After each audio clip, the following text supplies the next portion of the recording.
when the oil change light comes on the maintenance minder and we don't change the oil, what happens?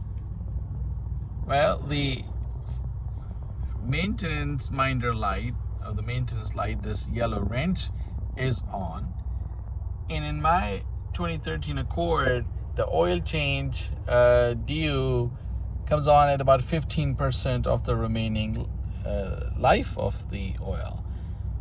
I have not changed the oil, and right now this is what happens. So the oil life percent is gone. Now there are 21 miles and blinking that I've driven over the oil life. Well, it's not really oil life. I didn't change the oil. I just forgot to set the reset the maintenance minder the last time I changed the oil myself. So that's why the light was on, and I guess I have to reset it. But right now, if I keep on driving, this 21 is going to go to 22 and keep on going. Thanks for watching.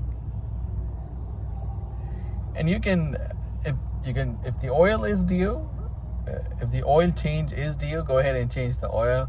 If you forgot to reset the maintenance minder, just reset the maintenance minder. And there's a separate video you can watch on how to reset the maintenance minder. Thanks for watching.